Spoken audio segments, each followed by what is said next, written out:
Magnus trumstockar smattrar mot benen. Åke pratar och berättar om olika ljudsystem eller klagar på USA och Bush. Dan och jag hoppar upp och ner för att få igång energin.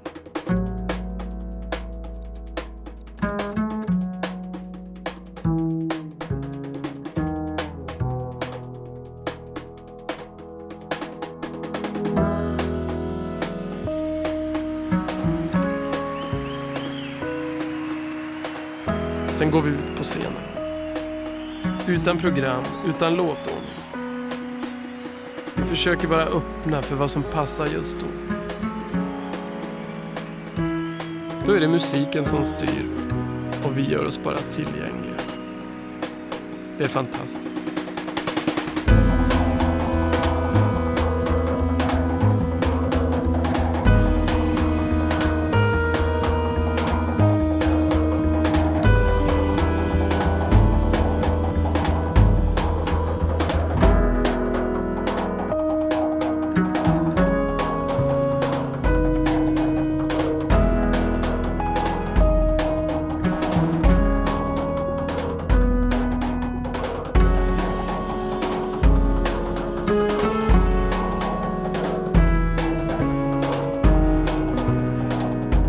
First of all, you have to learn your craft work.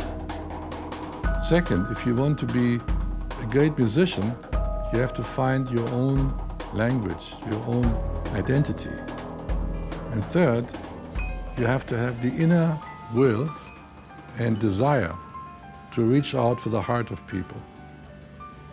Only then will you be successful at the level EST was, and Esbjörn in particular was.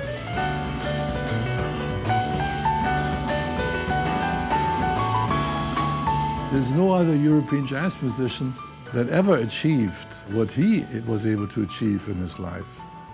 To be recognized around the world as a true innovator of music, not just jazz, music, period.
Det viktigaste av allting, det är ju Esbjörns kompositioner.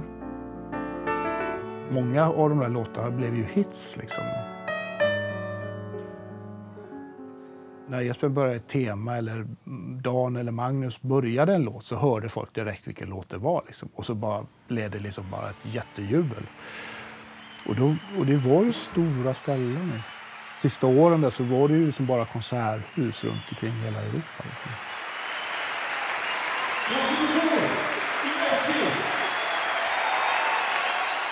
Anders då som gjorde ljus de sista åren och jag, vi satt i backroomet och sen när klockan var liksom fem i vad det nu var så sa Esbjörn bara att ja, vi ses om 2 timmar. Och då vi hade ju ingen aning om vad kommer att hända, vad är första låten, vad kommer vi att sluta med. Utan allting bara var någonting som skedde i nuet.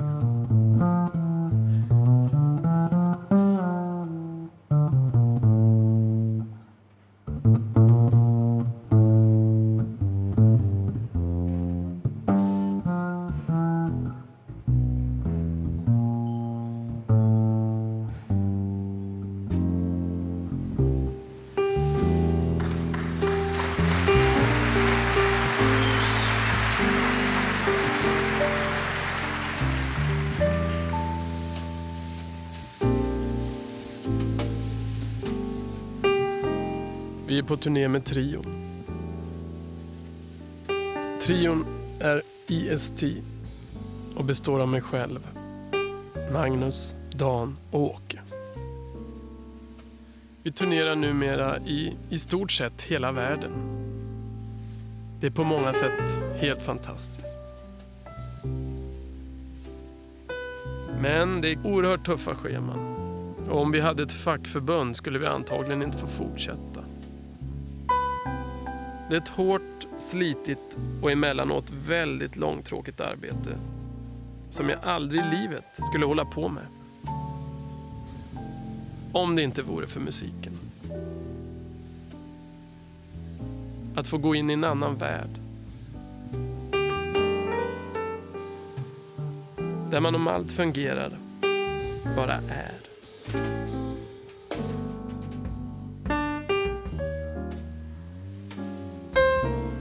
För nu är det trots allt så att jag sitter här och pratar på grund av min musik.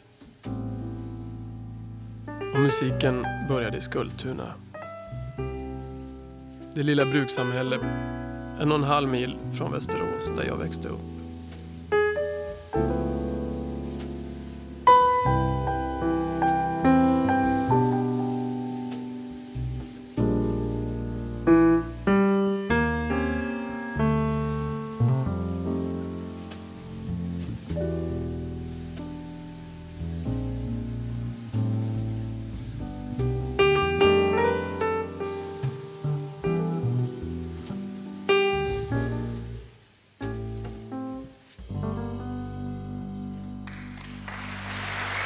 Han gick ut 8 och så ja, han var nog 17. Nej, han var 18 år när han flyttade, det kommer jag ihåg. Han kunde inte bo Första kvar och andra, ja. För att han spelade piano tidigt på morgnarna. Och Monica blev störd. Ja, Framförallt. hon satt och pluggade i rummet där bredvid och pianot står ju mot den väggen. Alltså han bara spelade. Han tränade skalor. Så låtar, det fick man bara höra om det var konserter och sånt. Annars var det bara träning.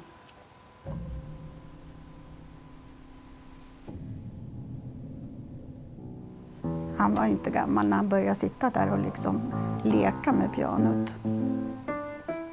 Ja, plocka ut melodier eller göra saker. Men det var länge sedan nu. Vi kom hit 66, i maj var det väl? Ja, i det här huset. 66 i maj flyttade vi hit. Och då väntade vi Monica, så då var Esbjörn 2 år när vi flyttade hit.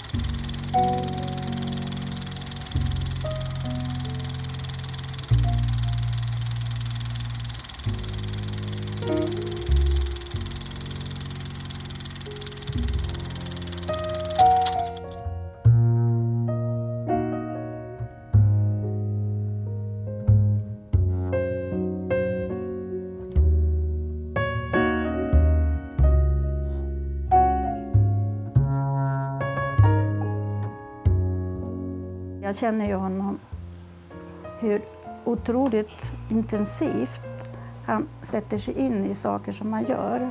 Då kan jag ju ta det där med Loke. Loke. Ja, vi bestämde att han skulle inte få bilar att leka med. Nej, det gjorde vi väl inte. Det. Jo, det gjorde vi. Inte jag. Men då fick han Loke istället. Så det första absoluta intresset, det var Loke, som han sa. Jag har fått lära mig enormt mycket genom Esbjörn, för då ville han veta alla delarna vad det var. Så jag fick lära mig ångdom och jag vet inte allt vad det var, för han skulle veta absolut.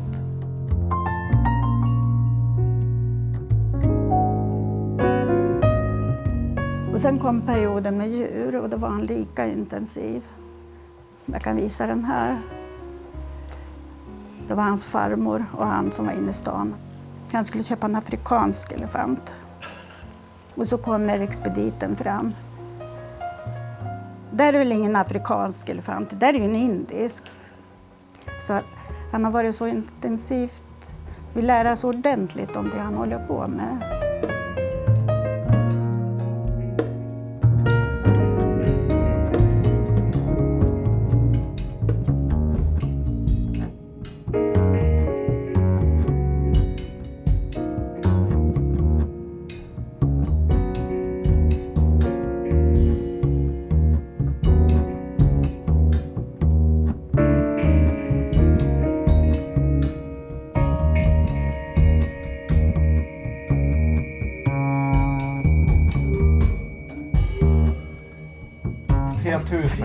Det är inte större. Men nej, men man har räknat med 3000. Med I alla fall kringkommun. Svanå, då räknas det runt liksom. omkring.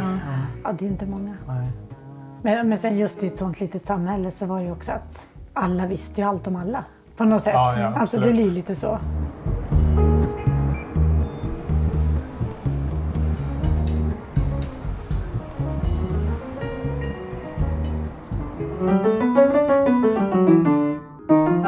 Ibland var det ju som man höll på att bli tokig. Särskilt som jag hade ett tag rummet precis bredvid. Precis.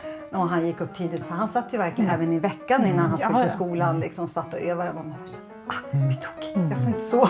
Vissa kunde säga det, gud vad kul och det måste låta jättefint. Och han sitter hemma och spelar och bara, inte alltid. Men det var ju träning, han visste ju. Vill man liksom komma någon vart, det är varje dag. Träna. Men så var det ju, för de hade ju något band när de var innan de ens kunde spela. Och han sparkade väl någon ur bandet för att den ville inte vara med och repa. Så det fanns ju jättetidigt när vissa saker gjorde man fullt ut. Det mesta Esbjörn gjorde var ju så. Jo, men det var det ju.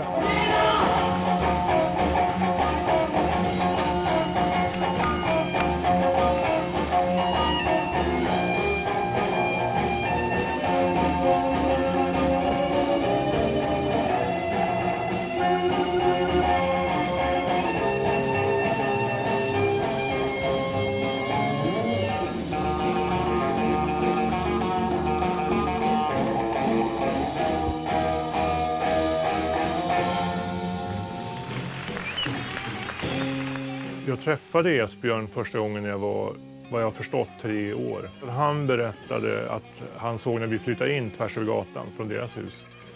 Och han såg mig och brorsan ha en snöbollskrig och han blev lite rädd först. Och tyckte att vad är det här för typer som har flyttat in? Då var han typ 4 år.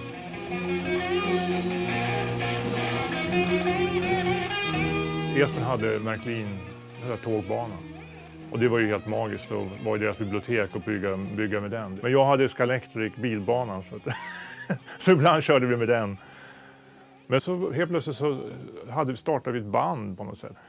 Och jag hade byggt ett trumset och min pappa är målare då, så att det var en massa tomma målarburkar i källaren. Så det byggde jag ett trumset av. Och sen hade vi allt från kazoo, trasiga gitarrer. Ingen av oss hade ju en aning om hur man spelar. Och så spelade vi in, gjorde vi radioprogram och intervjuade varandra så här, och hur var det, skulle ni åka på turné till Mexiko? Nej, vi kom inte iväg, vi fick inte plats med trummorna. Ja, det var något slags det här att vilja någonstans hela tiden från den här lilla orten. Jag vet inte om det hade någonting med det att göra.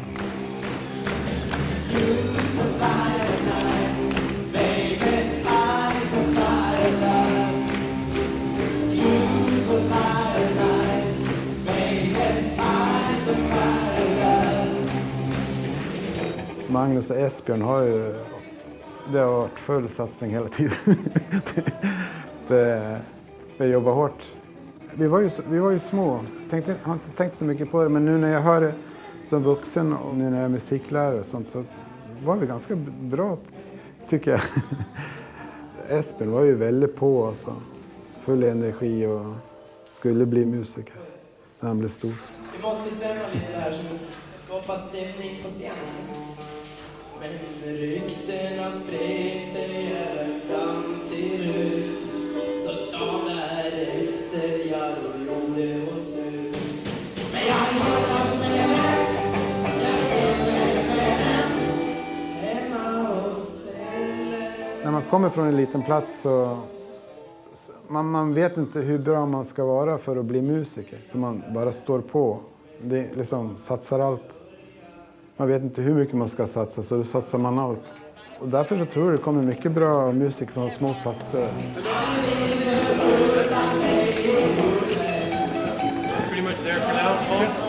Ja.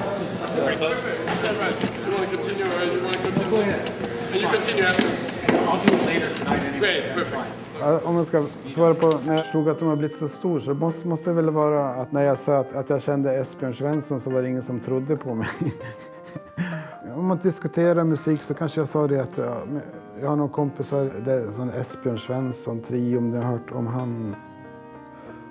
Och då liksom, nej, jag kunde väl inte känna Esbjörn liksom.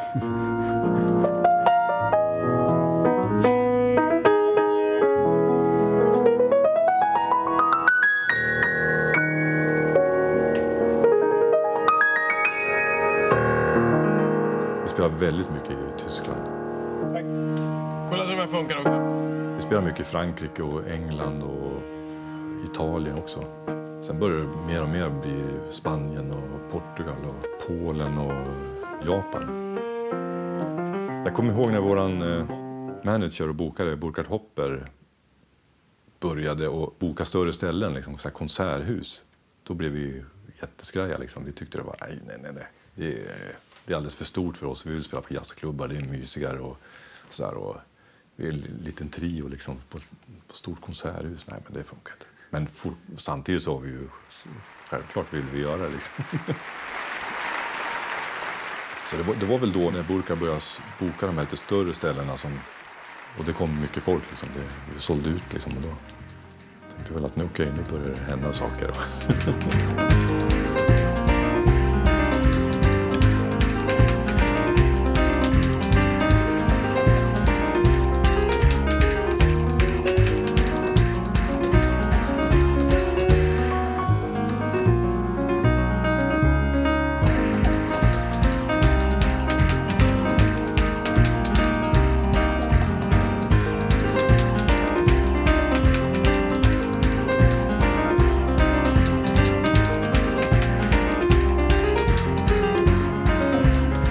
When I met Esbjörn first, it was called Esbjörn Svensson Trio.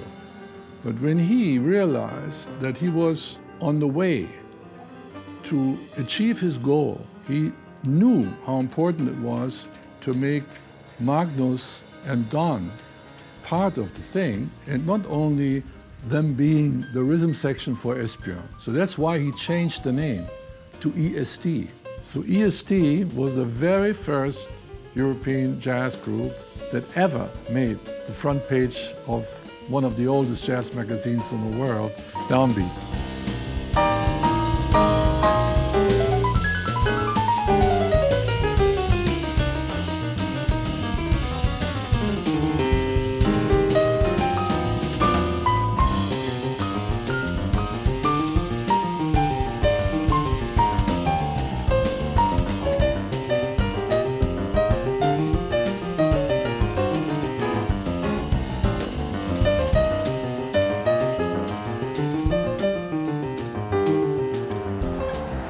Här ser vi blivande US Open-mästaren Esbjörn Svensson.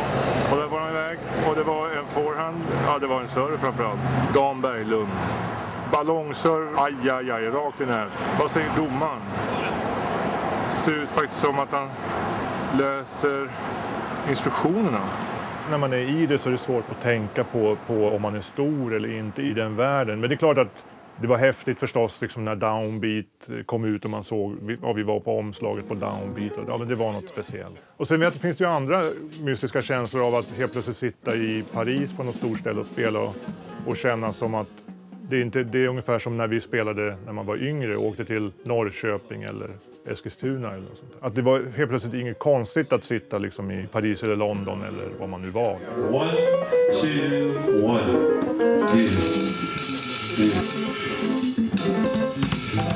Den här drivkraften fanns så tidigt. När jag ser tillbaka när vi var små, vi ordnade ju träningsläger liksom, när vi repade.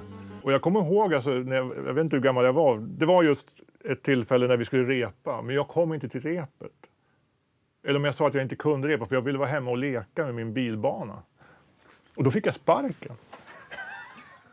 Då fick jag sparken ur bandet. Min karriär skulle kunna ha slutat där, men de lyckades inte hitta någon annan trummis som var lika bra, så jag fick tillbaka jobbet. Så hårt var det från början. Jag har ju aldrig varit någon övningsnarkoman. Liksom. Jag tyckte det var väldigt tråkigt att öva till exempel. Det är klart att jag har övat, men inte alls till exempel som Esbjörn gjorde. Han var ju väldigt så här, jag vet att han har dragit ner ett antal draperier på musikhögskolan så här, gått fram till gardin. Vad fan. För att det är någonting som inte har funkat. Så jag gick hellre och fikade liksom. Så att, ja, men vi var helt olika, men ändå kunde vi mötas. Jag minns att jag sa någonting när jag var ganska liten som var någon slags motto för mig. Men alltså, vi cyklar och ser var vi kommer. Liksom. Jag sa det någon gång för vi åkte på så här cykel, vi bara drog iväg med cyklarna och så här. Och det handlar bara om att ta sig iväg och resan var på något sätt grejen. Liksom, att se nya saker. Eller bara men målet var nog inte så viktigt tror jag. Jag får en känsla av att han hade mer ett mål, även om det var diffust och att det flyttade sig hela tiden kanske. Men han var väldigt målmedveten. Ja, men nu ska jag göra det här så gör det fullt ut. Så det kändes lite grann så, tycker jag.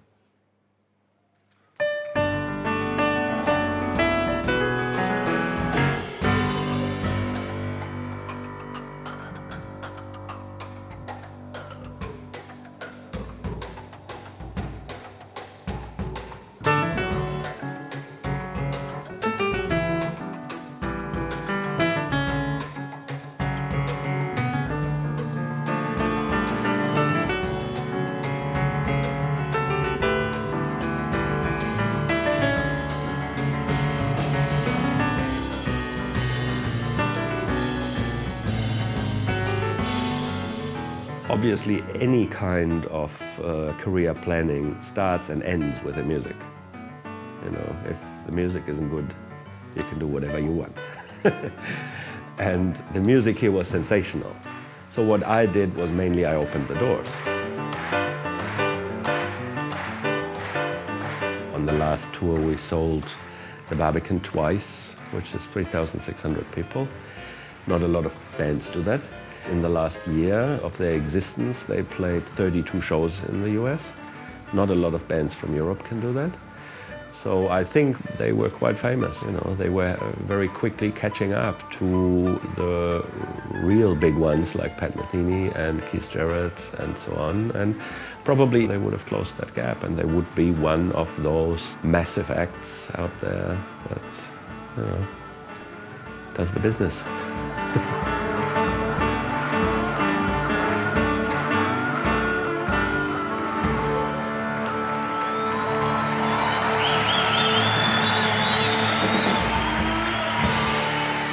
The first time I met Esbjörn and the guys actually was in Montreux at the Montreux Jazz Festival, and I'd been hearing a lot about them. I mean, they had really made an impact in a way that was a little bit unusual. He could really come up with stuff, not only as a, you know, composer, but also as an improviser that had this sort of quality of inviting you into that moment.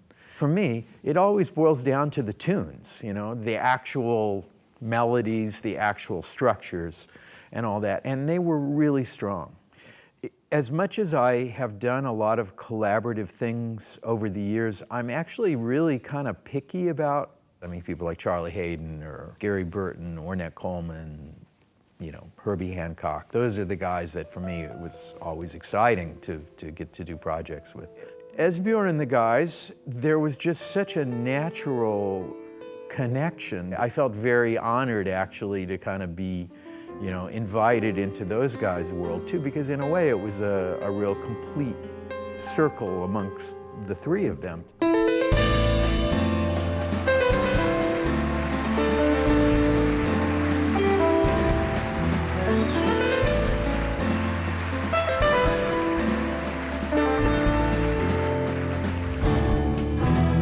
Jag insåg nog inte det förrän dagen efter när jag vaknade upp. Liksom så här, shit, vad hände? Igår var jag med Pat Metheny som är liksom...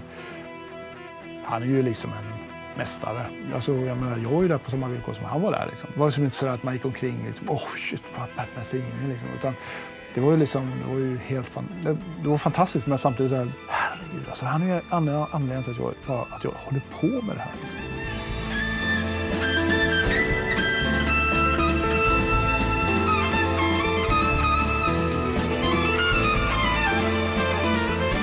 Det var häftigt när vi släppte Tuesday Wonderland och han släppte This Way. Ja, när man gick in på Fnac då, deras skivaffärer som ligger runt hela Frankrike. Då. Och så var det så här, såg man listan, försäljningslistan. Så. Om man nu ska hitta någon gång man undrar om det funkar så kunde man se det på den listan. Det fanns liksom faktiskt ett band som sålde mer än Pat Metheny och det var EST.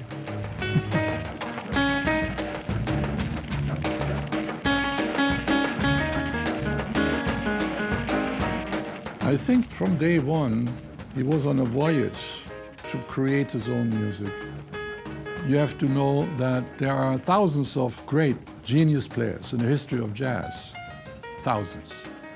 But very few great composers. So Esbjörn is truly not just an innovator who changed the concept of the jazz trio. He truly dedicated the music he created to the people that were listening to him. That puts him in one line with the great composers in jazz, such as Ellington and Miles and also Keith Jarrett, of course.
I 11-årsåldern började jag plötsligt rita planeter. Jag hittade en modell av solsystemet i en bok och som en blixt hade plötsligt ett stort intresse väckts i mig. Jag läste allt. Det tog många långa kalla nätter innan jag fick ihop det. Innan jag förstod logiken också på himlen. Men där var de allihop. Persefs som håller säcken med Medusas huvud, vars ena öga fortfarande blinkar. Polstjärnan, som de flesta verkar tro är en starkt lysande stjärna, vilket den inte alls är. Den är ganska svag. Men för den som befinner sig mitt på Nordpolen finns Polstjärnan alltid rakt upp i zenit. Ibland kan jag nästan ångra att jag lärde mig stjärnhimlen. Innan var det ett kaos av stjärnor.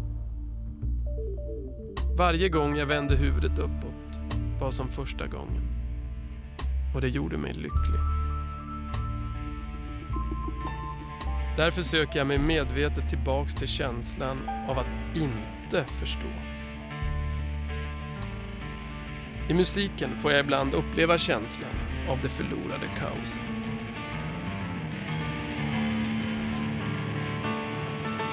När sånt händer tror jag också publiken känner det.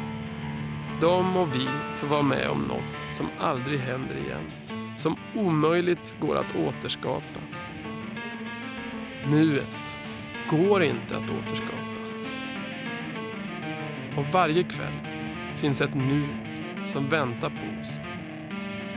Olikt det som var bra igår. Men fantastiskt. Om vi kan glömma det förflutna. Och bara vara nu.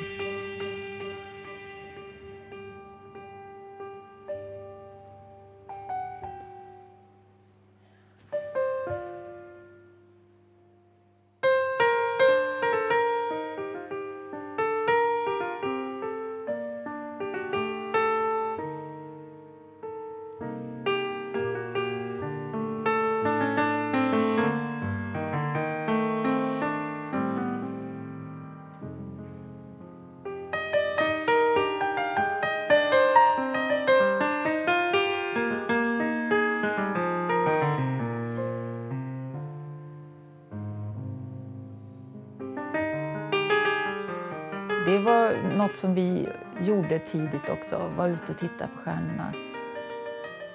Esbjörn hade ju hållit på med det när han var ung. Han funderade ju på att bli astronom. Och berättade om det där och jag tänkte wow vad häftigt. Och så gick vi ut och tittade i någon sån där och så ser man ju, ja, man kommer ju liksom inte så där nära som de gör i Tintin till exempel. Man bara ser allting, utan det var ju samma lilla prick, kanske lite ljusare men den blir ju inte så mycket större. Man kunde se ringarna runt Saturnus. Det tycker jag var jättehäftigt.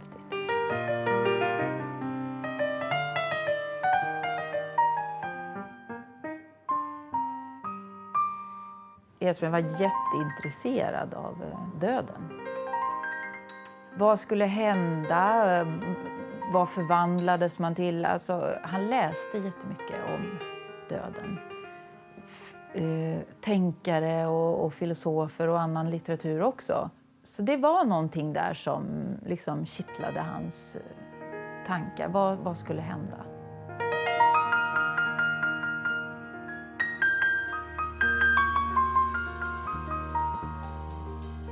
Väldigt mycket lek. Alltså både leka med musik. Jag kommer ihåg det att vi gav mycket så här skivor till mina kompisar när de fyllde år som vi hade spelat in istället för presenter. Jag tror pappa spelar bas, du spelar trummor och sen så hittade jag på en text och sen åkte vi och så spelade vi in. Så, en hette Vi åker symaskin, det var nog den första. Det var det den handlade om, ungefär. Ja, det var väl bara att vi åkte på massa saker. Vi åker motorglass. Vi åker motorglass. Och sen saft. Han har ingen hallonsaft. Men han har ingen vanlig hallonsaft. Skön blues.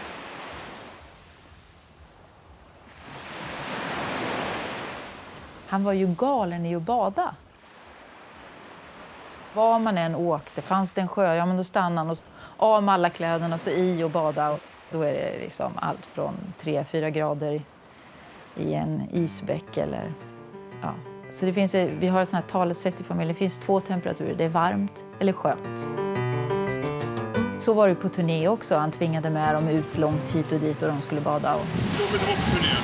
Här kommer storbadaren själv. Åker då? Ja, han hade ganska badkläder. Han kan ju bada i kalsonger. Smith River i norra Kalifornien i Redwood National Park. Den var renast i USA. Numera inte lika ren. Jag vet inte riktigt vad det beror på, men ja, vad säger man? Vilket drag!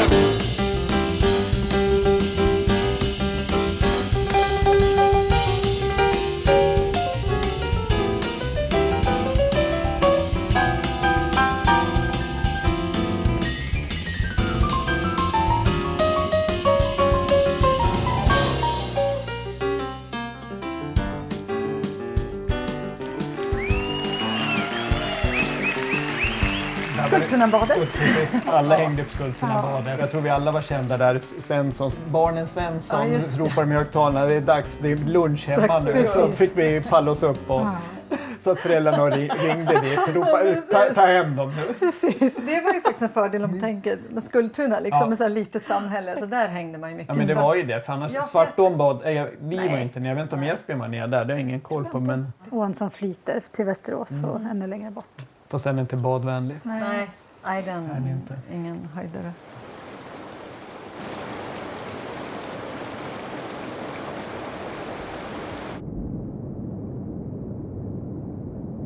Tillsammans med Magnus började utforskandet av musik.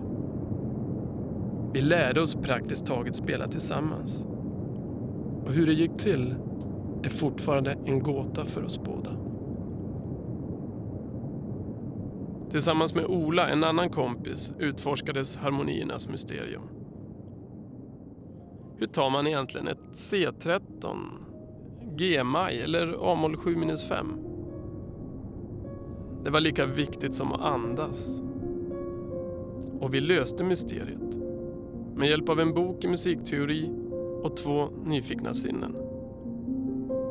Plötsligt hade vi en nyckel till ett rum så fyllt av klanger att det var oöverskådligt.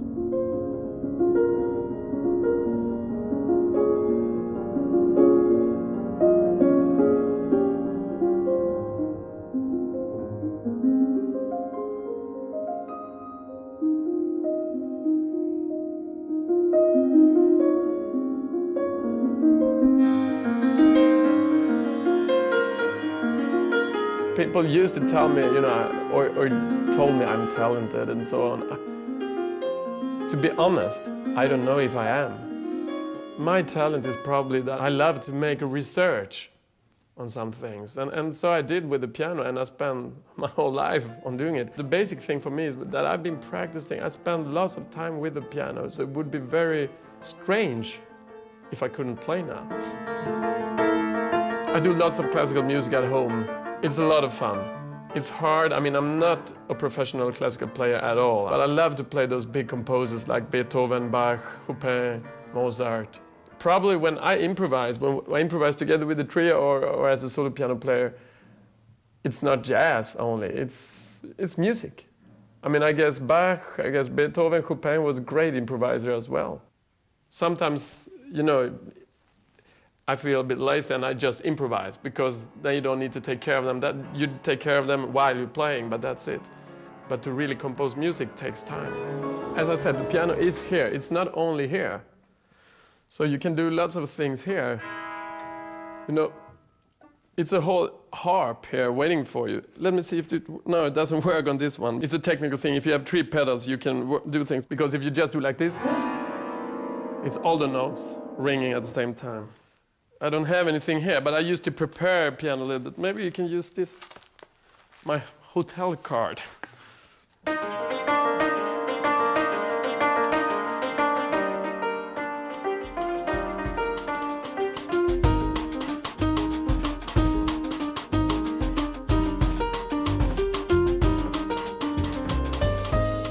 Esbjörn har ju sagt då att han ville ju egentligen spela trummor.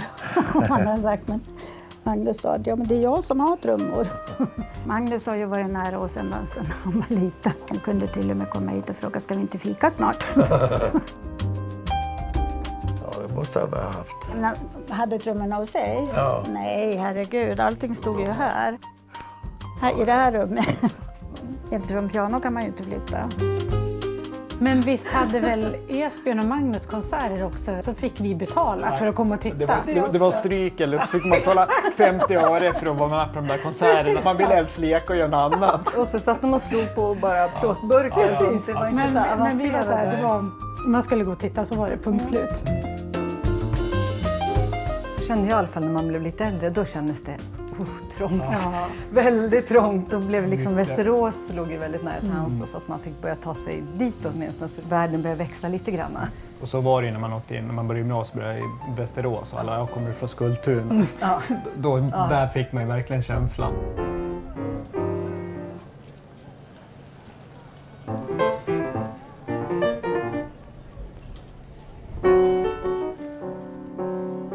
Jag kom till musikklasserna i Västerås som pianolärare. Plötsligt kom en ung kille från Skultuna. Och sen var väldigt positiv inställning. Och märker man direkt när någon som kommer som vill göra någonting. Inte bara, måste jag spela hos dig? Men han var inte sån person. Han var väl glad. Och, vad ska vi göra idag? Vad ska vi göra? Men jag var inte inställd på att spela jazz med någon pianist på musiklinjen. Det var en enda kille som ville spela jazz. Och dessutom jag kunde inte prata svenska. Jag gick precis på svenska för invandrare 1,5 år. Men mest vi spelade. Vi behöver inte diskutera så mycket.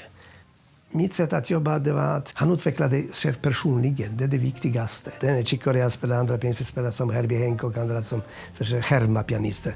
Men han hade egna vägar. Och det gjorde honom som en stor pianist.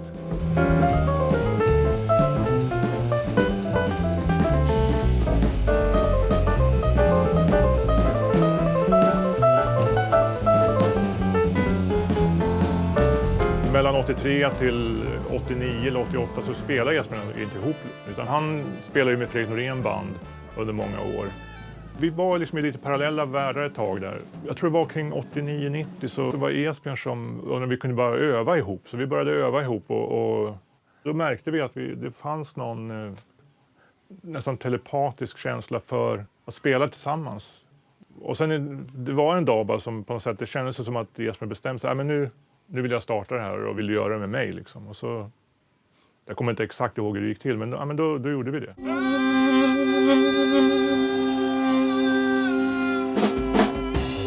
Jobben ökade drastiskt i antal efter första kritikerrosade plattan. Det är fashionabelt att vara jazzinfluerad nu för tiden. Men Esbjörn Svenssons trio gör tvärtom och hämtar influenser till jazzens domäner. Du skäms inte för att säga att jag är jazzmusiker? Nej, verkligen inte. Tvärtom. Alltså, jag har varit tveksam tidigare. När jag inte visste om jag skulle bli jazzmusiker eller om jag skulle jobba med syntar mer och kompa popmusiker. Vilket jag höll på med också väldigt mycket ett tag. Men till slut så sa mitt hjärta med att det är här du har din musik och det är här du kan utveckla dig. Det är inte bara toner utan det är jag. Varje ton måste vara jag. Första intryck av Esbjörn var väl... dels såg jag ju upp till honom liksom mycket. Så ringde Esbjörn mig och frågade om jag hade lust att spela på Kristina, en restaurang i Gamla stan. Ja, absolut. Jag blev jätteglad och tänkte väl inte så mycket mer på det just då. Då går det bara runt. Då kan man bara lösa upp det hur som helst. Till slut börjar alla spela temat och rytmen försvinner och till slut blir det bara kaos som försvinner bort. Men så sa han också... Ska vi prova? Efter någon dag att Magnus ska vara med också. Ja, okej, vad skoj liksom. Han kände jag inte alls då. Och sen visade det sig det att det var ju en audition, helt enkelt. Jag är ju ganska glad att de inte sa det innan. I triorna så jobbar vi, jag är inte solist och de kompar mig, utan vi integrerar samspelet så att vem som helst kan få en impuls och föra musiken åt ett annat håll. Och det där märker publiken, att här händer det grejer. De vet inte riktigt vad som händer själva och det tycker publiken om. Så då får man vara med. Det är en upptäcktsfärd. Alltså. Trion är verkligen på gång, känns det som. Vi håller på att hitta ett koncept. Alltså, vi spelar ju överallt och det var också en tanke som vi hade att folk som inte gillar jazz, de går inte på Fasching. Fasching är jazz. Liksom. Och spelar man på Fasching då når man inte de som kanske ändå skulle kunna tycka att den här musiken är bra. Så vi bara körde liksom. Vi hyrde ett litet PA på Estrad där på Folkungagatan. Tog vi ett Rhodes och så mina trummor och så in i en kombitaxi och så upp på ställe och folk bara liksom, oj shit, vad hände här liksom? Men vi bara gjorde det. Det var lite grann som när vi var små liksom.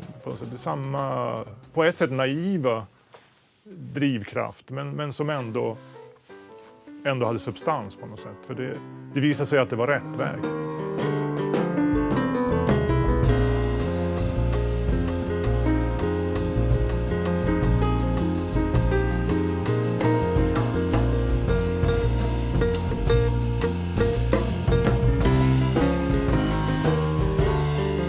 Det var inte de som kom till oss, utan det var vi som frågade om vi kunde jobba tillsammans. Jag drev det här bolaget tillsammans med Mauro Scocco och Johan Ekelund. Och vi jobbade på Diesel Music med ett jazz, soul, hiphop-kollektiv av svenska supermusiker.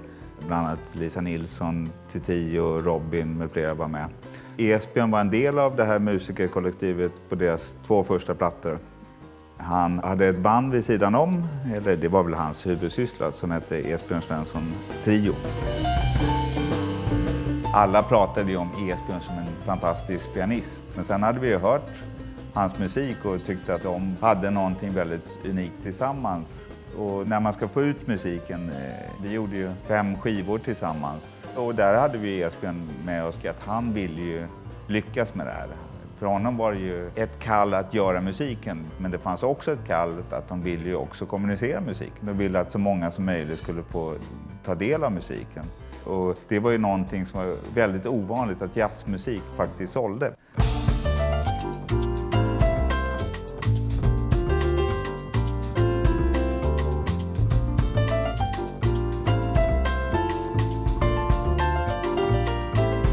Men de låg ju på, det var ju poplistor som de låg på. Det var ju inte jazzlistor. Visst låg de på jazzlistan också, men de låg ju högt på den vanliga skivförsäljningen bland vanliga människor som inte vet vad jazz är.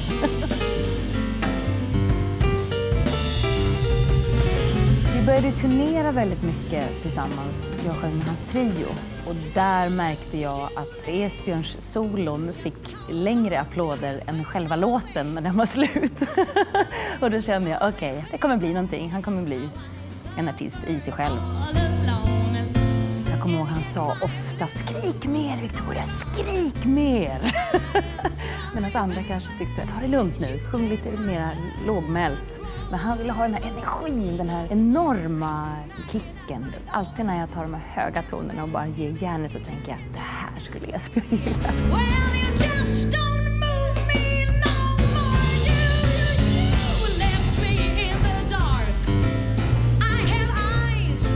Det var ju svårt att undgå vilken extrem talang han var. Vi hade spelat på lite festivaler, vi hade spelat med Victoria Tolstoy tillsammans. Och det är klart, Esbjörn spelar så fruktansvärt bra hela tiden. Det la ju alla märke till. Alla frågade vad är det där för en? Vem är han? Var kommer han ifrån? Esbjörn hade en teknik som var makalös och han hade förstånd att använda den. Men han bjöd hela tiden in lyssnaren till hans musikaliska värld.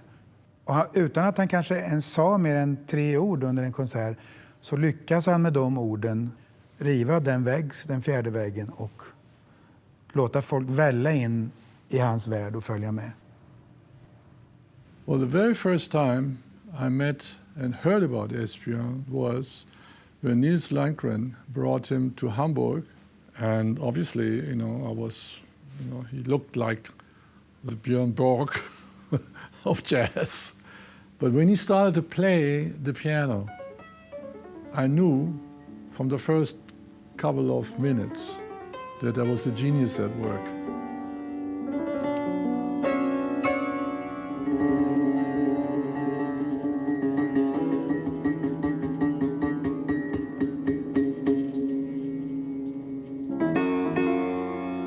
Botten så är det rockmusiker. Det är botten? Ja, det är botten. Helt klart. Eller, ja. Anledningen till att jag började spela, det var för att jag ville göra min egen musik.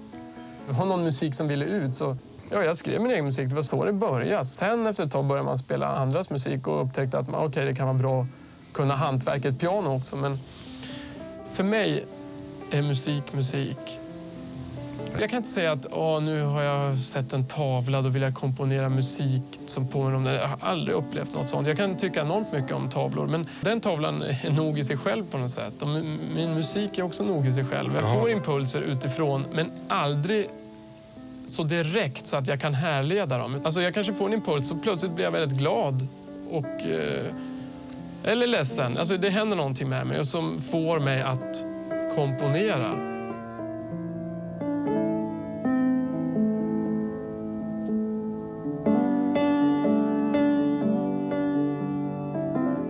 En av de största upplevelserna kan vara när någon kommer fram och har hört min musik live eller på skiva och säger sig vara berörd. Det är starkare för mig än om någon är imponerad.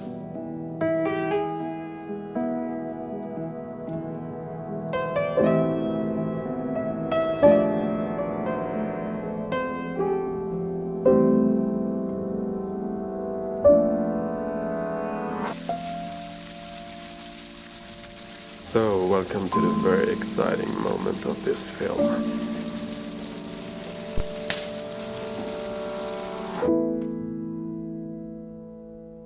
Det var så självklart allting han gjorde. Han hade alltid total respekt för musiken som han var en del utav.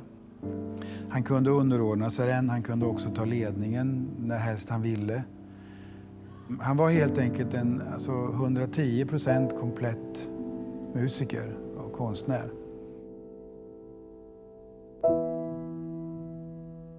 I've worked with probably 40-50 pianists, some of which were technical monsters. They could do anything, and super fast and super slow, and this and that and the other. But somehow it's as if there is a different level, whether music sort of touches your soul or not.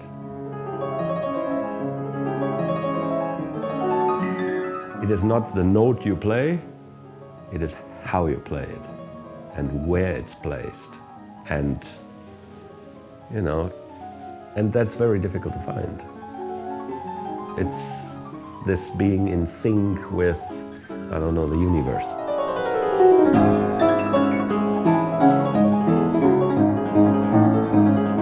Och det var ganska roligt. Det måste ha varit 2-3 år jag spelade ju den här då, Stravinskys Våroffer. Och då kom han. Mamma, sätt på bom bom. Och sen likadant när jag satt där vid pianot och spelade. Ja, nu står det en massa lådor där, men då kröp man in där och satt liksom i hörnan. Jag satt alldeles still och bara lyssnade. Det sista som jag lärde in, det var Fantasi Impromptu av Chopin. Och det märks ju i hans musik i övrigt också att han är påverkad av honom. För då satt han där under hela tiden och lyssnade.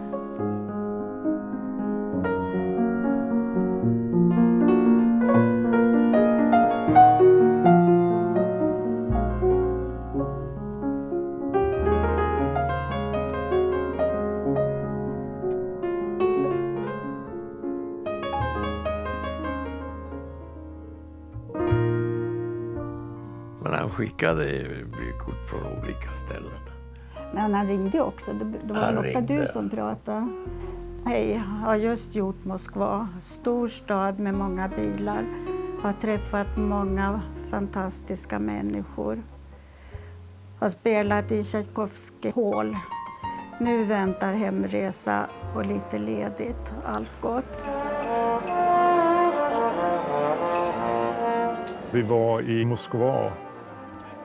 Vi kom hem och så hade vi några dagar, vi hade lite ledigt, vi skulle träffas och repa lite grann på lite nytt material. Jag kommer ihåg på det här repet att det var något större av med, det var någonting där jag kände, jag sa till Esbjörn att det här borde vi borde göra det med orkester, liksom, ja, symfoniorkester och sådär. Ja, precis, jag också tänkte så. Så vet jag att på vintern där hade ju Esbjörn varit med sin familj och gjorde en rundresa. Och där hade Esbjörn tagit dykcertifikat på Rarotonga, tror jag, ute i Stilla havet någonstans. Så när han sa då vid det repet, för det här var bara i samma vecka tror jag. Då sa Esbjörn att han skulle gå en dykkurs med Ruben. Och jag sa liksom, ta det lugnt, liksom, det är en helt annan grej att dyka här, liksom, torrdräkt och det är en helt annan apparatur.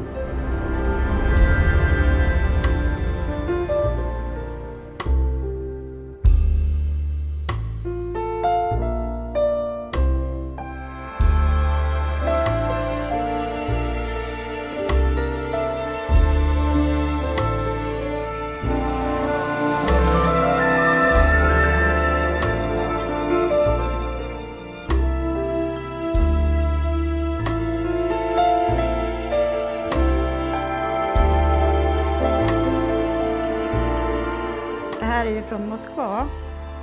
Och det här kortet fick vi när vi kom hem efter att Esbjörn hade dött. Därför är det så kärt för mig.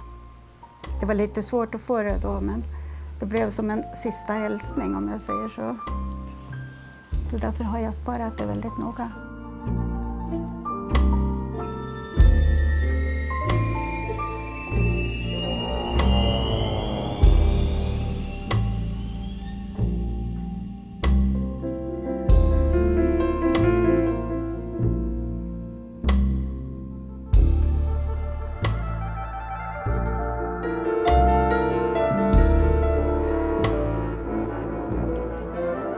Tanken på döden gör kanske inte livet enklare.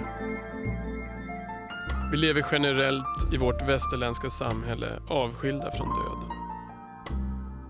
Men plötsligt drabbar den oss med förbluffande kraft. Min upplevelse är att döden kan få oss att se att livet är nu. Ibland jag stressar upp mig över något som är planerat eller bara är sur. Brukar jag kasta en blick över axeln för att kontrollera om man står där. Vad är viktigt? Vad vill jag fylla mitt liv med? Och varför oroa sig för något som ska hända om månader? När jag inte ens vet om jag lever imorgon.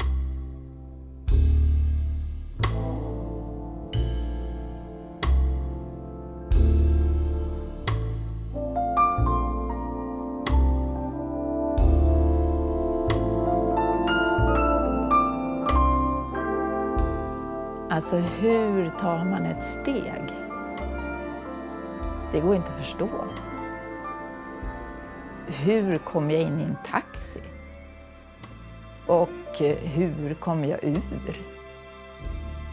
Och hur kom jag vidare? Men så här lite efteråt så tror jag att det finns en sån enorm livskraft i oss. Någonting som är förutom mig själv, måste jag säga. Som har gjort de där sakerna när jag har tänkt, nu reser jag mig inte igen. Och ändå så har jag, oj, nu stod jag upp och det finns någonting som jobbar på. Och jag tror att det också har hjälpt mig jättemycket att våga låta tiden få gå, så händer saker. Man behöver inte hela tiden skapa. Annars vill jag gärna sätta segel, ro, skjuta på.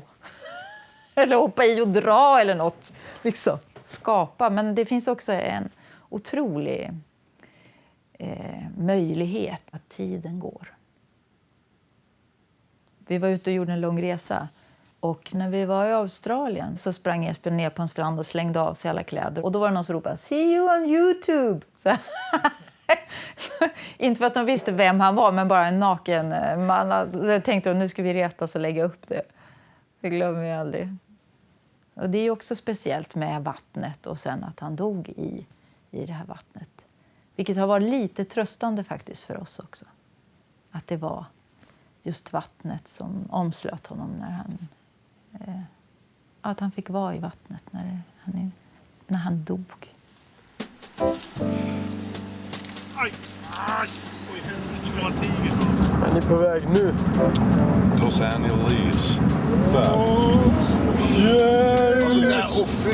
De dog allihop. Mot rakt ner i marken. Nej, kom de upp. Och låg också. Fan, det är ju mitt i år.